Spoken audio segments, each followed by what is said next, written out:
Why can we hear each other? Where my girls at? Where my girls at? Independent, free spirit. Ooh, it's some serious. Where my girls at? We link up in a cool minute. Where my girls at? It's going down, down. Where my girls at? It's going down, down. It's going down tonight. We going out tonight. Yeah, right. We going out tonight. It's going down tonight. Yeah, right. It's going down tonight. We going out tonight. Yeah, right. We going out tonight. It's going down tonight. Yeah, right.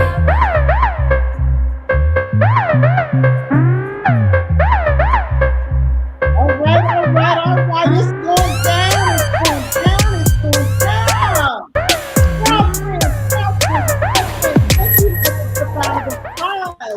That's what we come for. We are here Monday through Friday, 6 to 7 p.m., and we come for the applause. Yes, we do.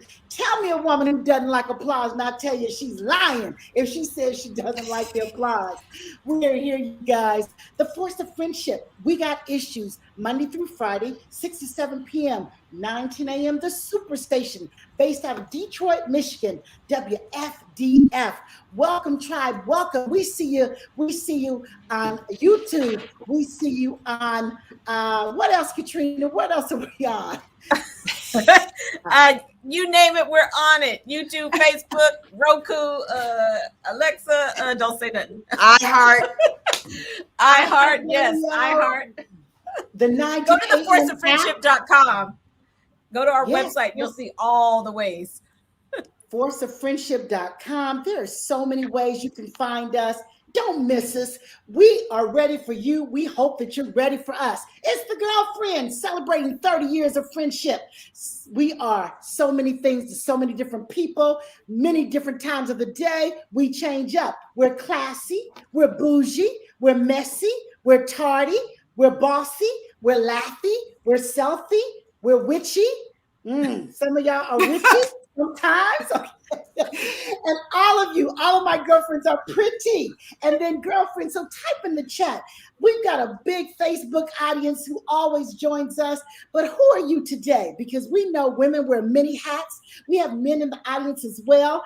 And I bet you can describe the lady in your life different times of the day. But we take pride in who we be. And we have been different things for different people at different points of our lives. And so we're blessed to have this platform. We are always on point. We are positive, powerful, and not Pollyannish. We talk about everything from A to Z, and we're grateful for this platform. Lady Crisette out of Detroit, Michigan, looking fabulous in that bright yellow, our most favorite color. Crisette, how are you today? I am doing super fantastic on this terrific, what's today? On this wonderful Wednesday, okay? I'm making it already, okay? Well, you know what? Let me just tell you, when I tell you I am so excited because on yesterday, my church, and it was about 200 of us, had an opportunity to see a private screening of the movie King Richard. And when I tell you from beginning to end, you're going to laugh, you're going to cry, you're going to be on the edge of your seat, you're going to want to cover your eyes. It was a roller coaster of emotions. It by far, and I've seen a lot of movies because Chuck and I love to go to the movies. I would say this is going to go down as one of my most favorite movies. This is a movie that you you can take your entire family to it. And this is a movie that literally, after you see it, if you were to see it with a group, you could have a serious discussion, which was really great because after we saw the movie, they gave all of us a sheet that had about 10 questions. And I thought it was really awesome because literally after the movie, for about 15 minutes, we discussed the movie, what it meant. You know, what was your takeaway? What did you see in the father? I mean, it was so powerful. Yes.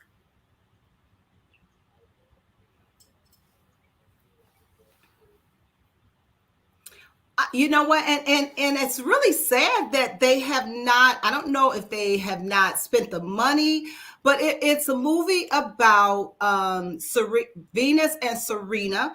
And it focuses on their father, on their childhood.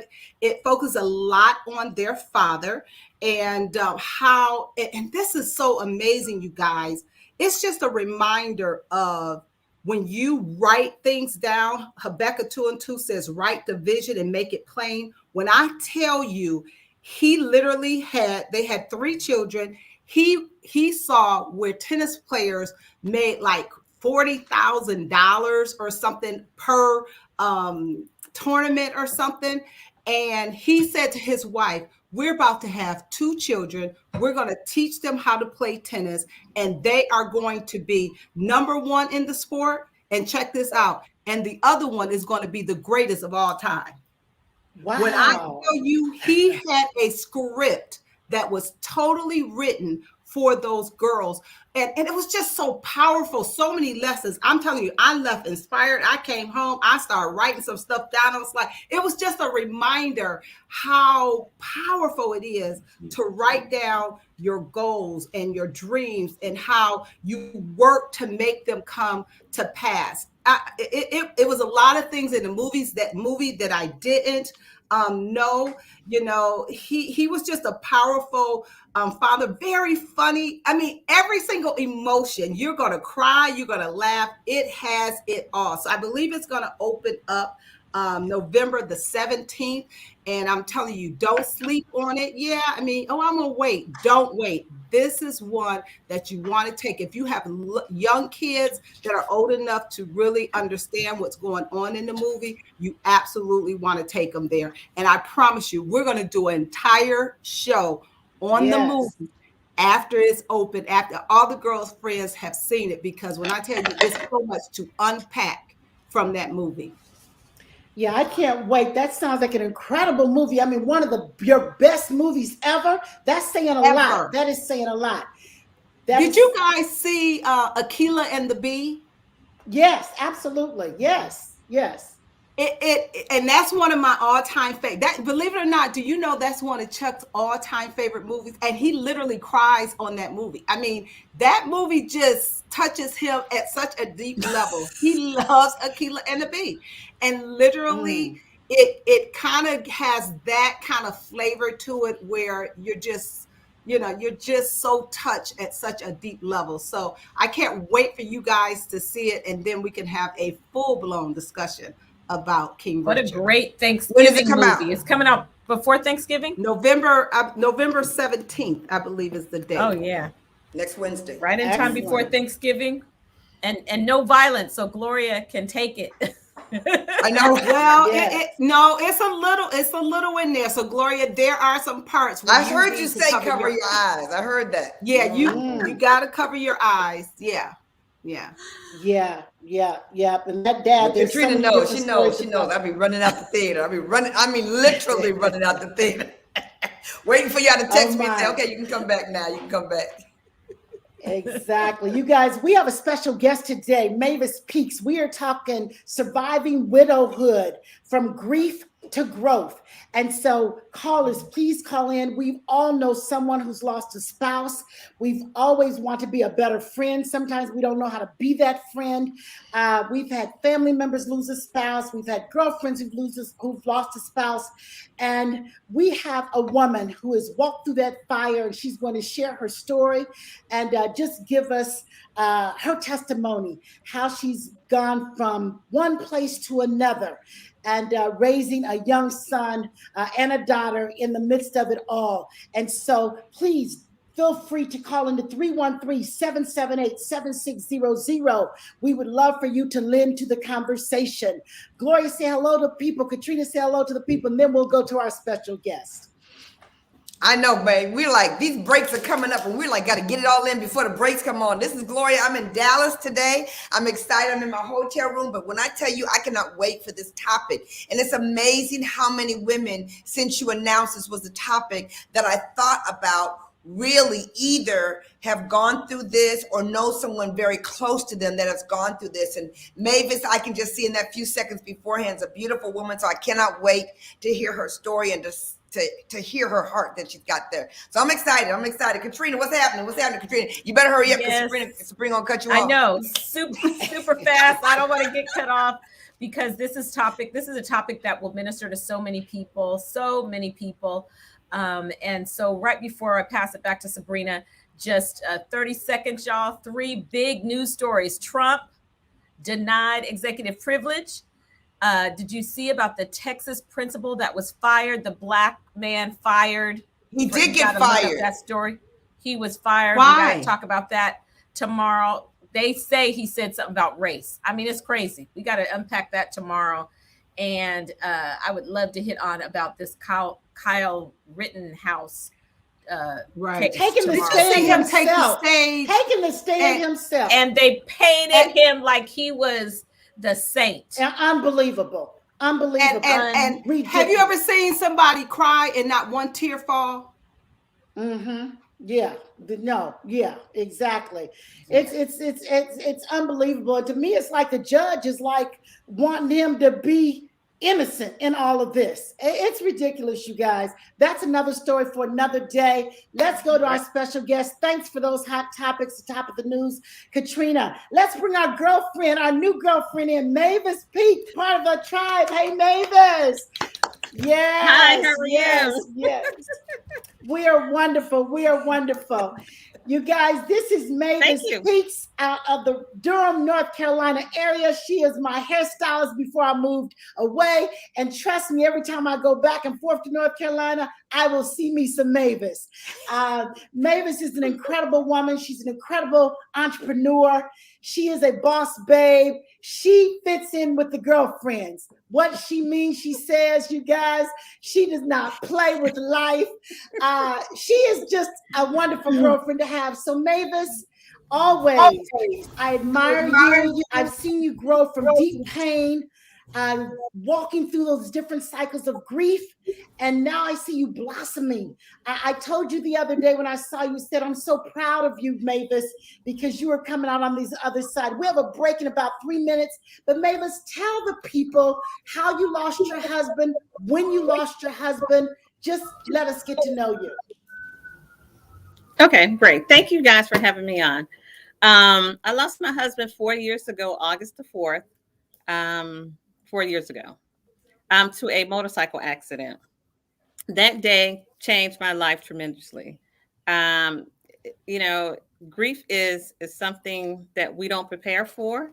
And this was you could never prepare for that. He was on his way home and something, I guess, veered in his way or something. The state trooper stated to us and lost control. He died instantly.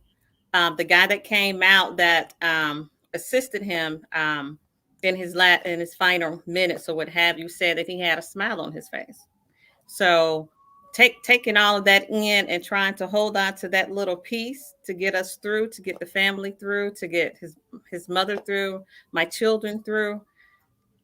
It was just only kind of short-lived. As the next day started to come in, you in a state of shock and denial, like, okay, he's coming home. I stayed up for 24 hours waiting at that door. I was like, he's coming home because this is a dream. This can't happen. This cannot possibly happen. How can I explain to the children, your dad isn't coming home? At the time, my son was 7 years old. How can you explain to him that he no longer has a father? Or my daughter, or what we're going to do next? We come from a home of a 2-parent home to a 1-parent home. So that kind of left me, what am I going to do? What's my next phase? What is my next plan? Everything is thrown at you at once to you have to think just like this. There's no room to fall apart and say, hey, well, I can't do this anymore.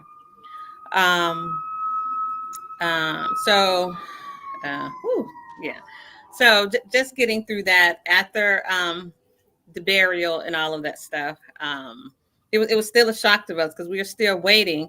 Is he coming home? But once those final days come in and say, hey, that casket closed for good, it's like, this is it. This is The preparation kept me going. But after the preparation was over, it was like everything sets in like, who am I? I had to change my mindset that I go from Michael Peaks' wife to Mavis Peaks, a widow. I never liked it, that last name, widow. I was like, I wish you can change this word, widow. Hold on, Mavis. We got to take a station break. We got to pay a few bills. Let's pick it right back up where we left off right now. We'll be right back.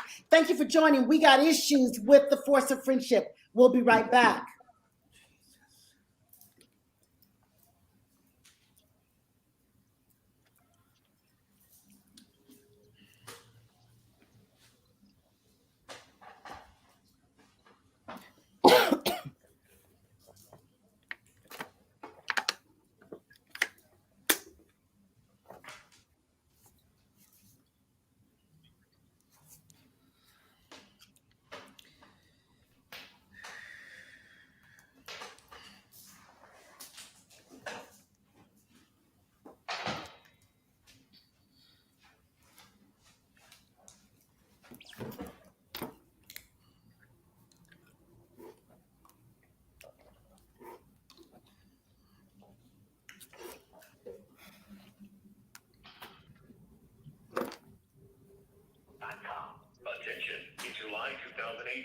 Bayer announced that it will be halting its sales of Assure. The Assure birth control may break or migrate after insertion, puncturing the fallopian tube, resulting in corrective surgery to remove the device.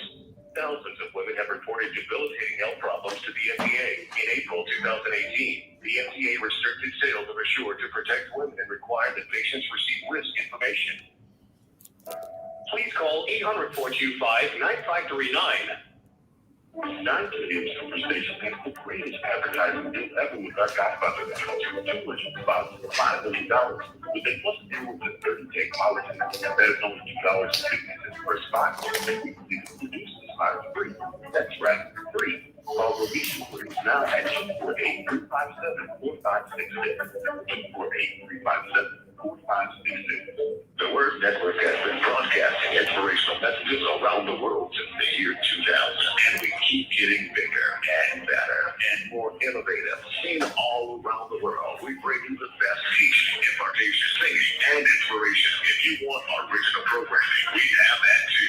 The Word Network is your exclusive source for all things inspiration, and we can be found on every device imaginable. If you want to be uplifted and inspired, you need the Word Network.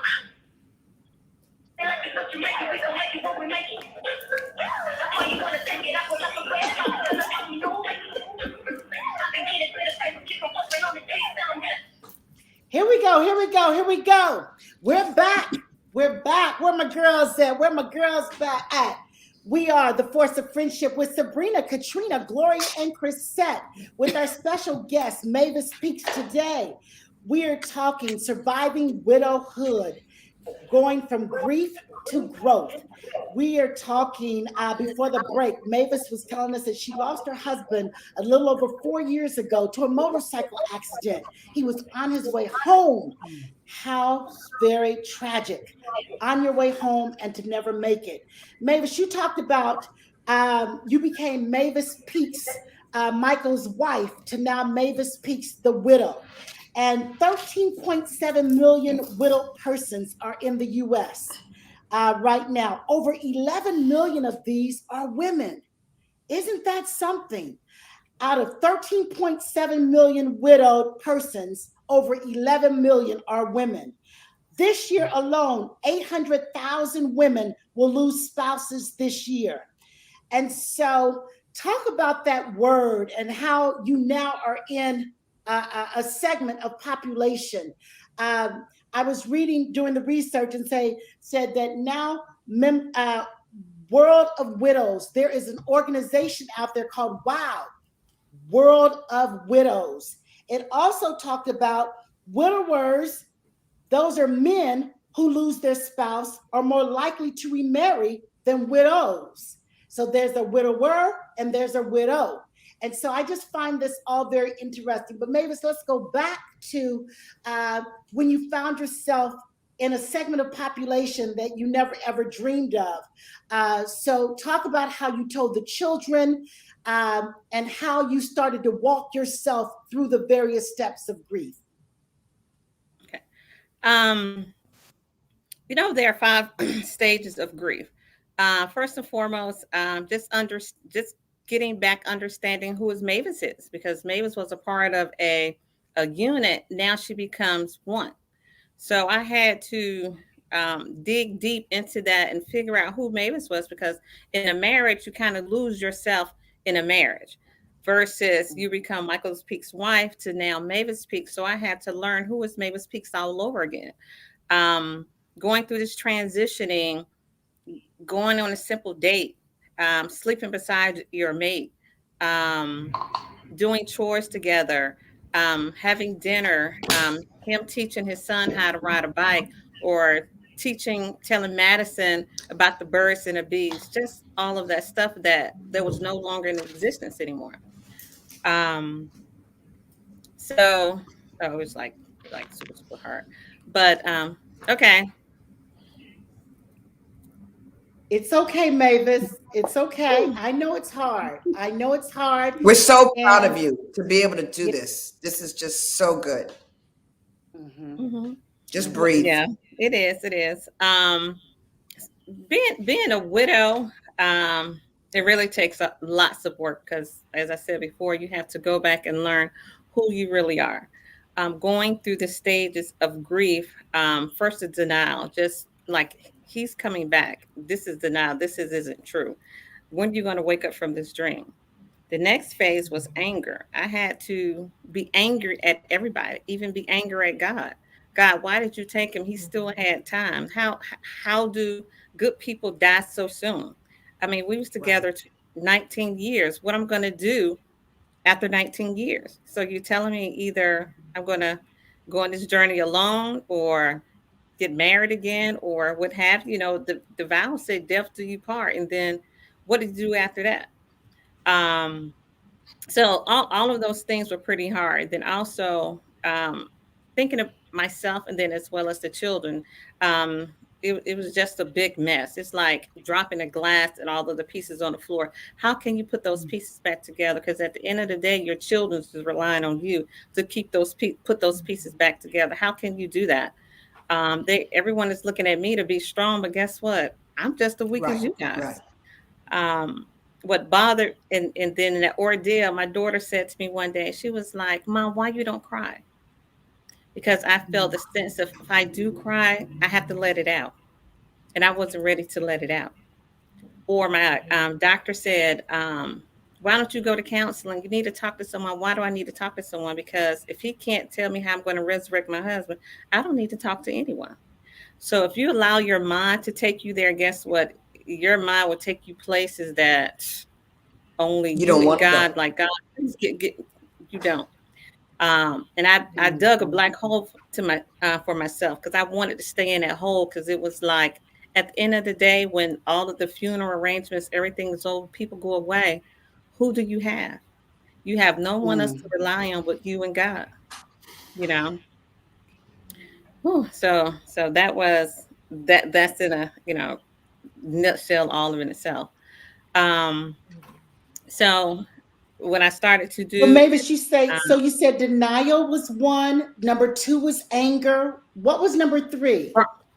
Bargaining. I had to bargain with God. I was like, God, if I can turn back the clock and have him to be at home, or I could have said I love you, or what have you. God, just send him back, because at the end of the day, when you get an insurance check, and it was like, what I'm going to do with this? God, take the check back. I want my husband back. Please do something. When I went to visit my husband for the last time, I was like, God, he's sleeping. Can you please you wake him up? And I shook him, and I was like, he was laying there so peaceful. It was like, you need to get up. But, he didn't get up. Maybe. I have a question, Mavis, and thank you so much for coming and sharing your story. You're so strong and courageous, and you are absolutely helping so many others that are listening in that might be struggling with this right now. So my question is, being a pastor's wife, we, get the phone calls in the middle of the night, and we, have to comfort people who lose their spouses or tragedies and whatnot. And having lost a child myself, sometimes it's very difficult to know what to say. And so if you were to give us the words, other people talking to people that have lost a loved one, what did you need to hear, or how should we interact with or console someone who has lost a loved one, a spouse, or a child? Okay. Sorry. I think it went out just a little bit. Can you repeat the question? What would I want? What? I was just saying how, in the process of your grieving and losing your husband, if you were going to talk to people about what they should say, what should they say when they're trying to comfort someone that has suffered this kind of loss? The best thing I can tell anyone that's going through it, that it's okay. It's going to be okay. What always stuck with me, God would give you beauty for ashes. Right now, we're dealing with the ashes, but we keep believing the faith and having faith in God that He would exchange those ashes for beauty. Take your time. I'm still in a grieving process, and I'm at the phase of acceptance phase. But sometimes that if you allow your mind to go back, you can regurgitate to the depression stage or the anger phase. Um, and it's like, do I want to move on? Or if I go back to the depression stage, guess what? It'll keep me here, because simple fact that depression stage, either the bargaining stage, is going to keep me right here. It's going to keep me secure. But at the end of the day, is that healthy for you? Is that healthy for your children? So, so I think I'm in the acceptance phase where a lot of things that I have accepted his death.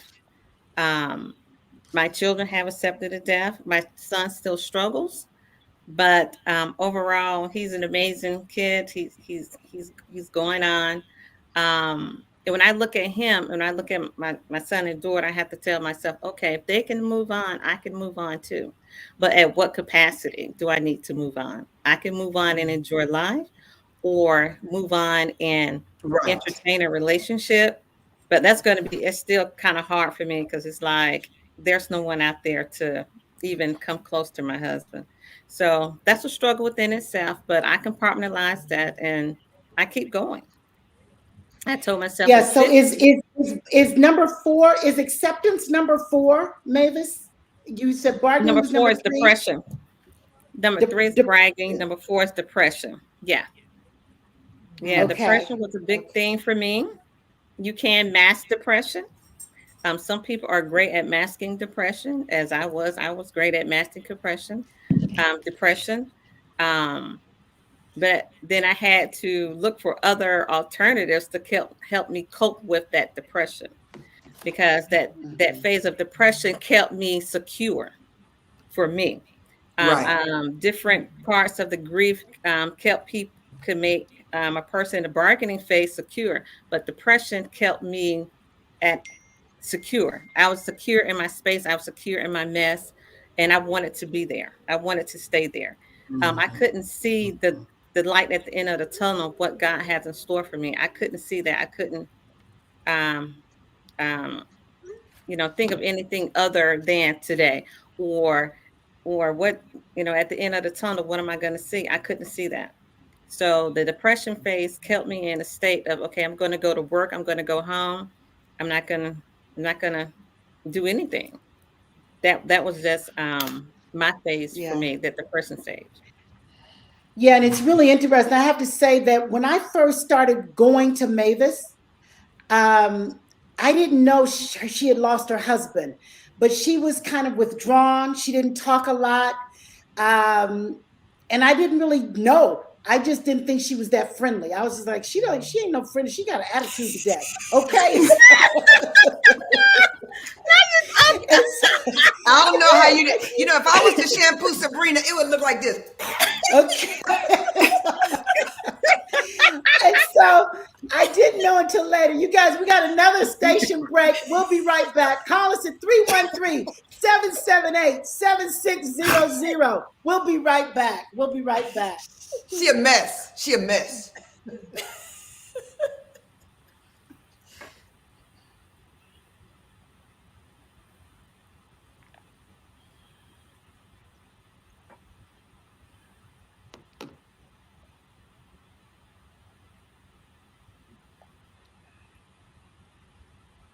I'm cool. Thank you so much. Thank you. Okay.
Okay, thank you. All right. Okay, excellent.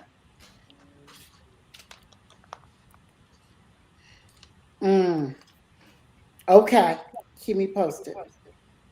Okay, cool. Thank you.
Here we go. We're back. 9:10 a.m. The Superstation WFDF. 9:10 a.m. We got issues, and today our guest is Mavis Peaks, who lost her husband about 4 years ago due to a motorcycle accident. Mavis is my hairstylist in North Carolina, and we were talking about the different stages of grief.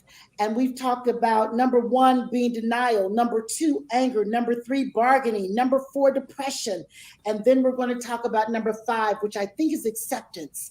And Mavis has done a beautiful job going through those stages. I've seen her be very withdrawn and not very engaging to really accepting and coming into her own and getting her power back and really being able to smile again and celebrating her life. And so, Mavis, I was saying to earlier before we went to that break that she didn't know me very well. I didn't know her. It was a new relationship, and I respected her professionalism. She didn't know me that well, so she chose not to share with me right away that I've lost my husband and I'm mad. I've lost my husband and I'm angry. Like she said, she just came to work, was trying to get through the day. But moral to the story is you never know what people are going through. And after she shared that with me, I had a whole nother level of understanding of who she was as a person, what she was going through. Once I understood that, you guys, so kind, so caring, so wonderful. But she was hiding her depression. She had a mask on, trying to just get through the day. And so, Mavis, I thank you for being professional in your work. I thank you for not sharing that until you were ready to share with me. But I tell you what, I've seen you grow through these stages, and it's just a beautiful thing. You're such an example for so many. Thank you for sharing the different stages. How is it now? Because you said your son is still struggling. He misses his dad tremendously. He was only 7 at the time. Talk to the women about how you've been able to walk him through his own grief and how you've been able to share with your daughter as well, who's now a college junior or sophomore, I believe. Yes, ma'am. First and foremost, I had to fix me. Because in order to fix anyone else, I had to equip myself with the tools to fix him. So it was like, I don't know what to tell you. Your dad isn't coming back. I mean, why are you asking me? I don't know why God took him. So I had to, my daughter said, Ma, you need to kind of calm down because you can't come at him like that. I mean, I was just angry to everybody. I was angry at God. I was angry at my kids. But I didn't know they were angry at me. So it went back to, we're going to go back to the anger stage. Like, why are you mad at me? You should be mad at him because he left us. So I had to seek some sort of counseling, what have you, in order to fix me. In order to fix me, I had to know how to fix them. So the first stage was accepting that he is gone, just accepting and admitting, yeah, he's gone. And how are you going to deal with it? The next phase is identifying issues within myself that if I could have turned back the clock, what would I say? What would I do to fix his issues, or he will still be here? So once I kind of open up to counseling, it still kind of bothers me because if I open up to counseling and start sharing, that means what? I have to let him go. And sometimes I'm still at the phase, I'm not ready to let him go, because if I start to talk about him, then I had to let him go. So some parts of me still hold on to that, so I can still hold on to him. So I had, again, here's a masking part of it. I have some areas of my life I still have to mask for the children to let them know at the end of the day, mama is okay. I am okay. But again, for me, I compartmentalize a lot of things and I still hold on to that. I'm not ready to release him just yet. So that he became my comfort. Yeah. Go ahead, Gloria. You have a question? Then we'll go to a caller. We'll go to a caller. Okay, no, go to the ahead, caller. Gloria. Go to the caller. Okay. All right. Latita, are you there? Latita, are you there? Hi. Thank you for calling.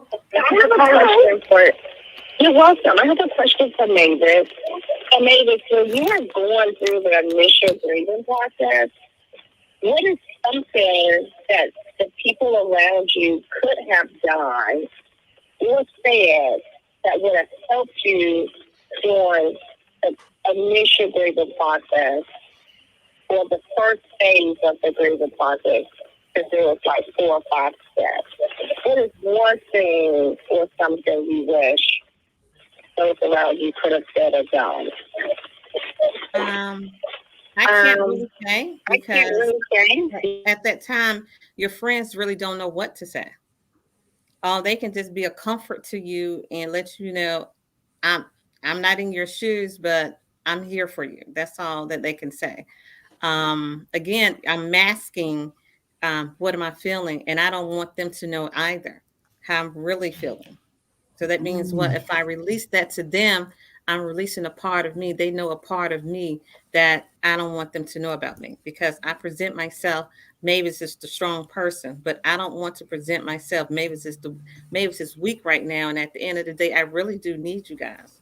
I wanted them to see that, but I didn't want to tell them that. I wanted them to kind of see, I need y'all at this vulnerable. I'm vulnerable, and I really need y'all.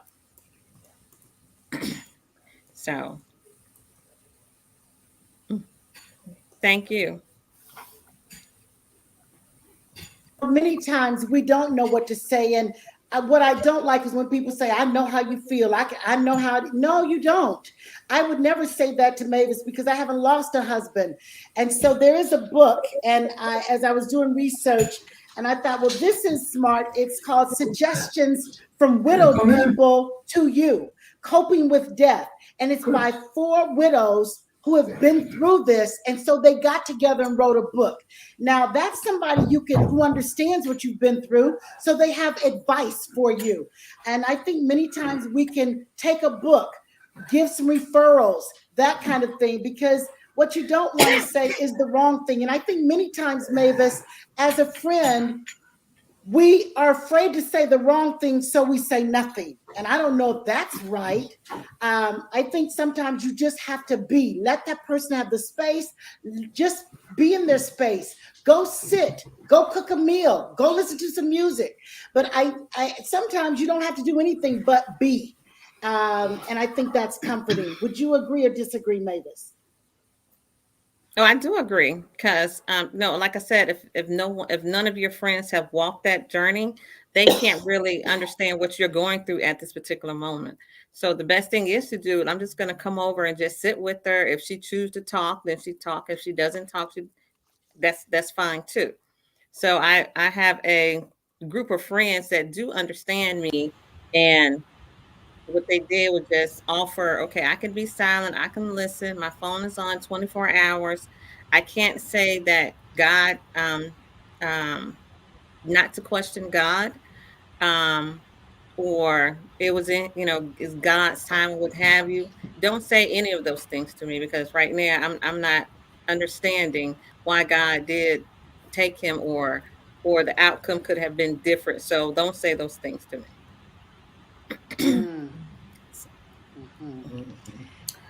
Wow. Mavis, I have a someone question. talked about Oh. I heard someone talk about the ministry of presence. And ever since I heard that, I thought, wow, that's kind of what you're describing, is just a friend that just sits with you and not feeling like you need to know exactly what to say. You're helping, as I'm listening to reading what people are saying in the chat. Just really you telling your truth of what it's been like for you to walk through this process has been so important for you. Did you talk? I know you touched a little bit on counseling. Can you talk about that for your children? Did they seek counseling? Did your kids go through counseling? Are they still in counseling? Can you talk a little bit about that process, and if that's been a support for you guys? Sure. I'm still in counseling, and I have. She's an amazing lady. I still talk with her every morning. Monday. She still calls me from time to time to check in. But she still knows that I still hide a lot. I don't open up. I'm still compartmentalize a lot of things. But I tell her what I need for her to know, not all of the things. Because again, it goes back to, if I start releasing it, that means what? I release him, and I'm not ready to release him. With the children, they did have counseling on different different levels. They had to learn me and I had to learn them, especially my daughter, where we bump heads. Of course, kids going to bump heads and they're going to blame mama for certain things that happen in a relationship that should have happened and vice versa. So my daughter was kind of the hard one. She was stuck in a shell. We didn't, our energy wasn't compatible. We were fussing all the time. Um, I was like, I bought 3 graves. You keep messing with me, one of them, you're gonna be in one of them graves. But I mean, that's how you feel.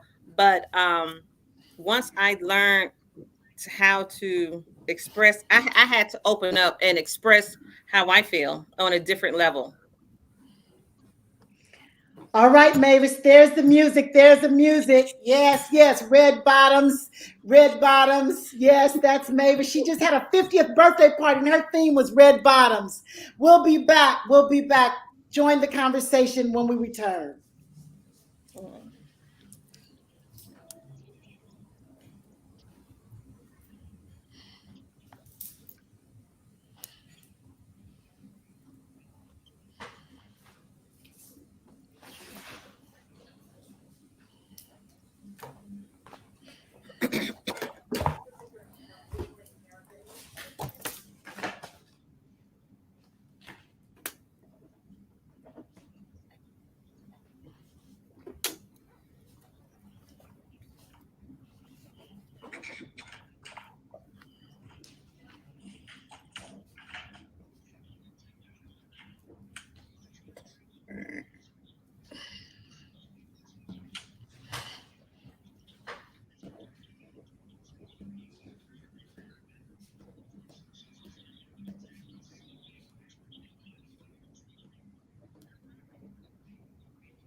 We're back.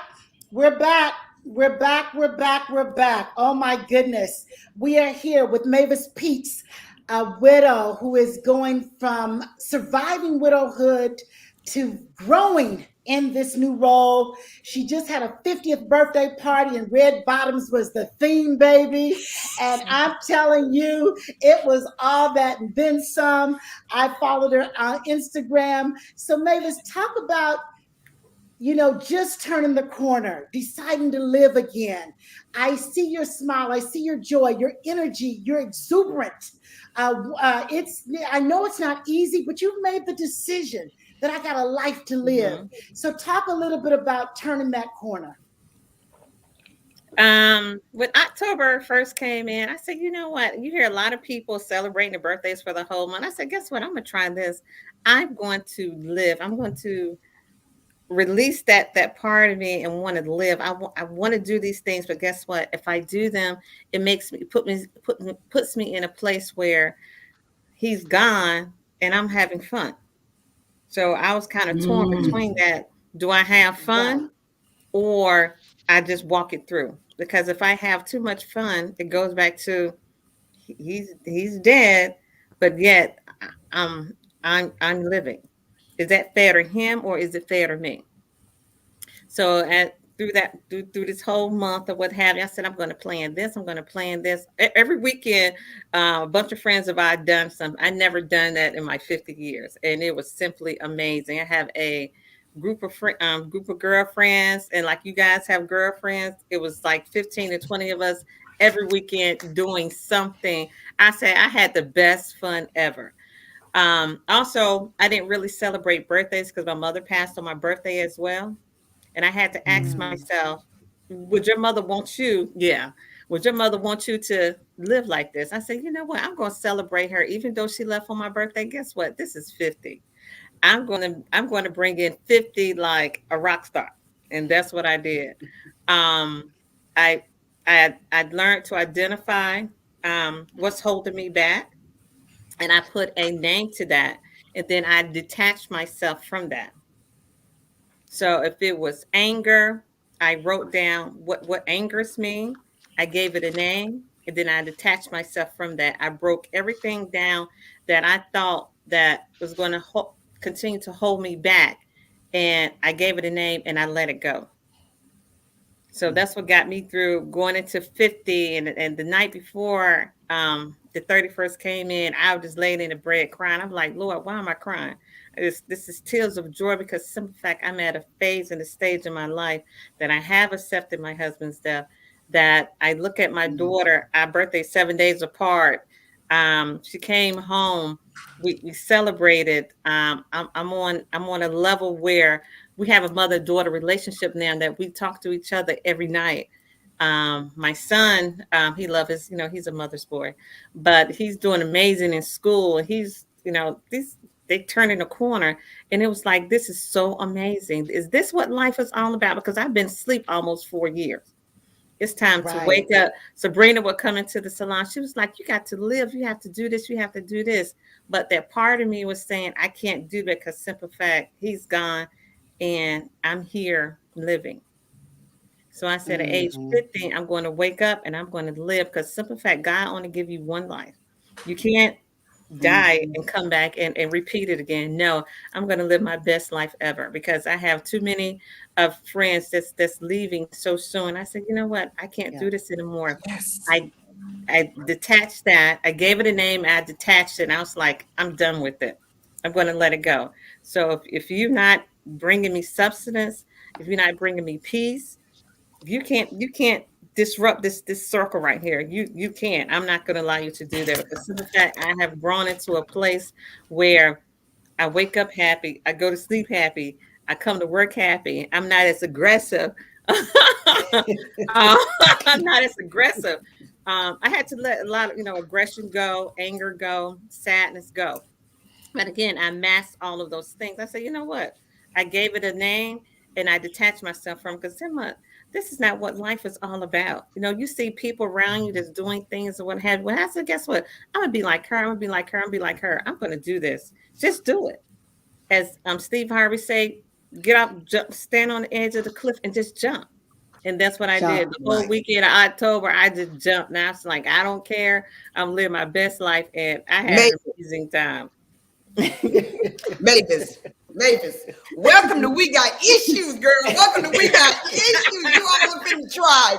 You all up in the fourth and friendly friendship for real. Okay, so first, the red bottom shoes was her logo for I'm ready now. I'm ready, world. I am like ready. She went and bought a very expensive shoes that never fit. They are the worst feeling shoes ever.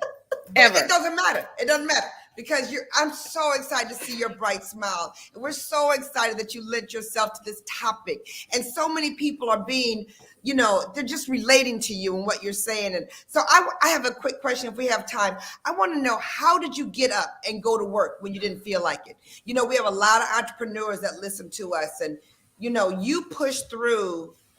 And I think everybody deals with emotions differently, and everybody deal with tactic. I mean, that was a brilliant tactic that you just laid out. I figured out what anger was. I gave it a name, and then I detached from it, as opposed to held on to it. You let it go. But how did you get up and see your business continue on at one of the most difficult times in your life? because my kids depended upon me, and I was like, if I don't go to work, because I'm self-employed, if I don't go to work, how are we going to eat? How are we going to live? How am I going to sustain a lifestyle for my children? So when I came to work, it was like I left it at the door, but when I came to work, it was totally different. My clients, I want to thank my clients, because my clients, they understood and they took me through. They understood if I was moody, if I'm a little bit aggressive, what have you. They understood. So work became my safe haven. Because if you sit at home, you dwell on it all day. I still needed something to do, something to keep my mind occupied. So when I came to work, my job became my creativity. Hair is my creativity. So that kind of shifted my mind from thinking about this and say, hey, I got all of this in front of me that I need to do. So again, my clients kept me going. That was my responsibility of getting up, because start booking appointments. I said, I can't let them down. So I have to go to work. So that my clients pulled me through. That's interesting. That's a great statement, that people will pull you through in different segments if you allow them to, and you did that. So that was really brilliant. Welcome, girl. You in the tribe for real. You in the tribe with your red shoes and everything. You all up in this game for real. Yes. Do you take supplements? Because we all take supplements, and if you join our tribe, you got to take supplements too. That's right. That's right. She's all about the health. She's all about being fine, baby. Fine is her thing. And so, Mavis, tell people how they can follow you, because you have an exciting life. You can help so many others grow through what they're going through. How can they find you on Instagram, Facebook? How can we find you? Okay. Mavis Peaks is on Facebook. Instagram is Mavis_Peaks on Instagram. And Devo Hair Gallery is my company's name, and that's how you can find me. In Devo Hair Gallery. In Devo Hair Gallery, guys. She has a beautiful hair salon. She's a serious entrepreneur. If you're ever in the Raleigh-Durham area, she will hook you up. Look how beautiful she is. Yes. Living her best life. Well, we go from sad. Yeah, we go from sorrow. You guys talking about turning her pain into purpose. This is a woman who is not going to stay in a life that is not worthy of her greatness. She's made the decision to get up, no longer be depressed, always honoring her husband that she lost, that God decided to call home. And she has accepted that now, and now she wants to live her best life. We're so proud of you, Mavis. Thank you for telling your story. Thank you. We got shoes. Thank you. Tomorrow we're going to talk about health insurance tomorrow. All right. We'll see you guys later. Ciao. Bye-bye.